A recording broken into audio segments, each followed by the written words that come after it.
Hey guys, what is up? My name is Eric, also known as Aviator. I'm coming at you live once again from my home here in Central Florida. Now, as I'm recording this, it is Thursday evening, and I'm bringing you guys something very, very new for my channel. See, every week for the last 5 months, I've done all that I can now to reply to each and every message I receive, whether it's on YouTube or Twitter or Facebook, whatever. I try to answer all of your questions and just interact as much as humanly possible. However, as time has gone on and the channel has grown, it has become so overwhelming to do so that I think I may have to make a slight change. So I'm starting this series right now to interact with you guys in just a little more public way, maybe answer some questions that are a bit more general and more broad that might be able to help more people than one at a time. See, last week I spent 30 hours replying to messages only to have 760 new ones this week. My brain is a little bit fuzzy. So I'm trying to do whatever I can to leverage my time and still be able to interact with you guys because it's very important to me. And I'm taking a little note here from Woody's Gamertag, who just has that awesome Mail Monday series that I really enjoy watching, and hopefully you guys do as well. So with that in mind, I'm going to answer my first few messages today. After this video, I will have a little gameplay behind it, at least for now. We may change that up in the future and actually do it a vlog style, but we'll see. I'm just kind of learning as we go along with this thing, and I definitely want to have your input as to what you want to see. And actually, tomorrow I'm leaving very early in the morning for St. Louis, Missouri, where I'll be shooting a wedding. I won't be making it to COD XP, but I'll be hanging out in St. Louis for a few days, and I'm actually planning on doing a little meetup with subscribers if there's anybody interested up in the St. Louis area on Sunday afternoon. So that's it for me, guys. I really appreciate each and every one of you being here. It's just been an amazing adventure this week and every week with you all. And yeah, I hope you guys enjoy the new series. Let me know what your thoughts are below, and feel free to start sending me messages talking about airmail with Aviator here on YouTube. I'll do all that I can to reply to them. So guys, enjoy the video. I will talk to you very soon.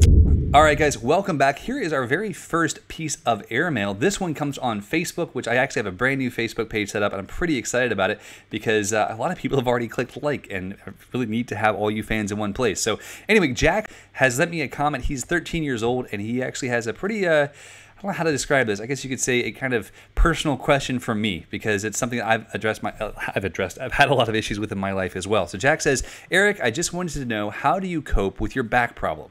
Because from the age of 7, I suffered from my broken back, and now I am 13 and still suffer. I say suffer because sometimes it pains me and I may not be able to move some days. How did you break your back in the first place, if you don't mind me asking? So there's two questions in there basically. Is one, how do you cope with the pain? And two, how did I break my back? To answer the first question, coping with pain. Coping with pain is a really interesting challenge. And a lot of people in life don't ever get to experience this or get to push past pain. But for guys like me, I've broken 29 bones, including 4 in my back. I have 2 crushed vertebrae, T5 and 6, and then 2 collapsed vertebrae, L1 and T1. So basically my whole back is completely jacked, and it's not easy. It's really, really challenging, in fact. But being able to cope with it, understand it, and live through it is a beautiful thing, at least in my opinion. Like I'm grateful that I've gone through it. And the interesting thing about pain is that over time, your body starts to embrace the pain and just accept it. For the first 2.5 years after I broke my back, I had serious issues with being paralyzed. I would basically suddenly, go through. I'd be feeling fine most of the day, and then all of a sudden, my back would lock up, and I'd have to lay on the side of the roads, lay on the ground, wherever I was. I just had to lay down flat and let my back release because I couldn't move because there was so much pain. And that wasn't easy. Like that was far from easy. That was definitely not an easy part of life. But over time, your brain starts to accept the pain. It's really funny. I can cut my hand, like cut a finger off almost, and it doesn't hurt very badly, just because your body's so accustomed to pain at all times. It's not pleasant, but it definitely does change things. My biggest encouragement to someone like you, Jack, at 13 years old, is just know that it does get better and focus on the things that it helps you with. Like it totally changed a lot of things for me. Some things became much harder and much worse. I developed a twitch, actually a series of twitches. I developed a whole lot of different things, different allergies. There's a lot of major issues, but I'm pleased with what happened afterward. It's all worked out for the best, I guess you could say. So pain goes away over time. Don't look at the bad sides of it, the part that bothers you. And just keep a hopeful face on, man. You got to look at and find the joy in all the different areas of life, because it does.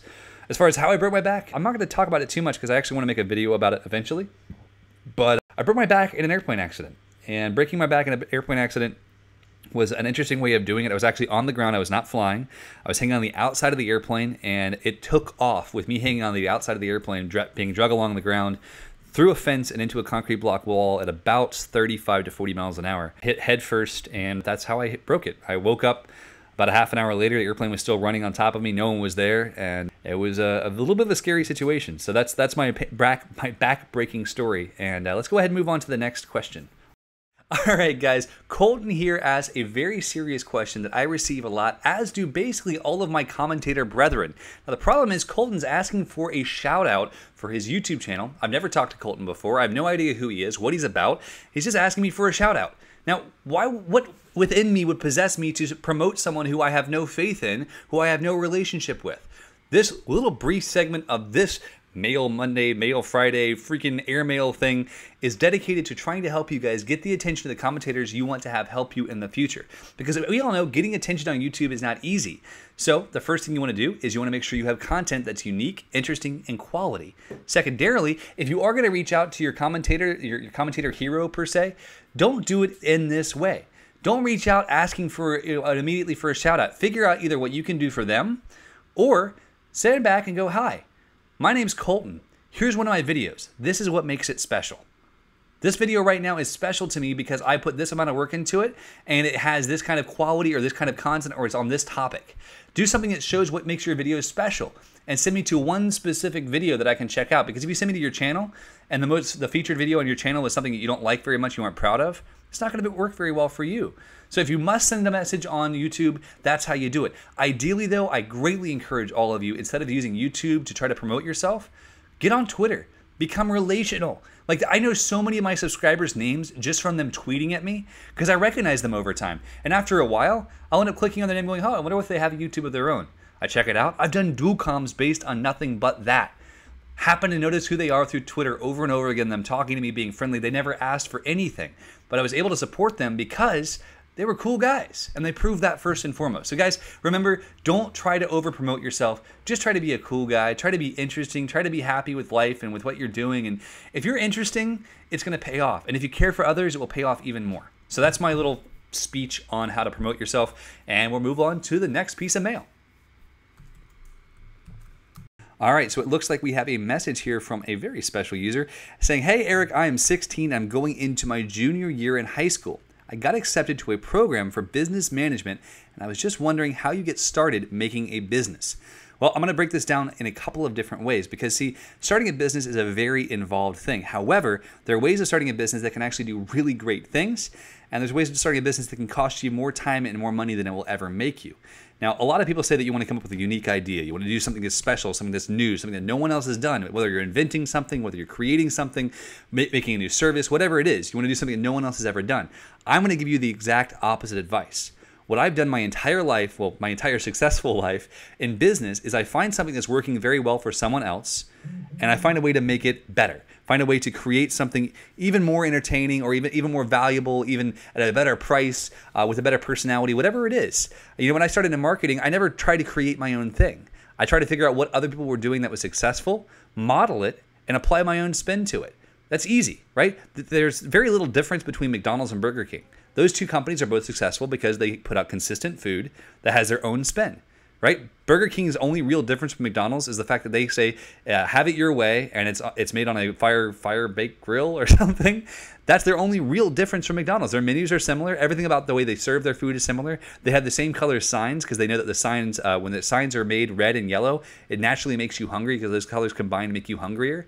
There's so many different little things that these companies do that are successful.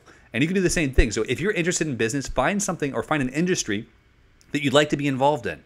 If it's gaming, if it's video making, whatever it is, find a little niche in that area that someone else is being very successful at, and figure out what you can do to model their success and make it your own, to model what they've done well and make it even better. Because if you can put yourself into something, you can't help but succeed at it. It's a great thing to do. So that's my advice for business. Obviously, that could be a whole commentary or a series of commentaries, and maybe someday it will be. But for now, I hope that gives you a good enough example. All right, guys, I hope you enjoyed this. Obviously, this is the very first take of the very first time we put anything together quite like this, but I have a feeling that Airmail with Aviator will probably kick off pretty well because it's a really unique opportunity for me to share my replies, well, with many of you, and I love to get some more really great questions in this series. So if you have a question you'd like to ask me, if you have a life advice, whatever kind of a question you have, I would love to answer it. And it would definitely be an honor for me to do so. So please don't hesitate to send me a message here on YouTube. If you can, put at least a concept of what the question is about in the subject line, so I'm more apt to read it, because I am receiving so many questions a day now. It's tough to keep up, and I really am trying, but it can be challenging. Anyway, guys, thank you again. It's great to have you here, and I hope to see many of you on Photo Friday in a few more hours. I'll catch y'all later. Bye-bye.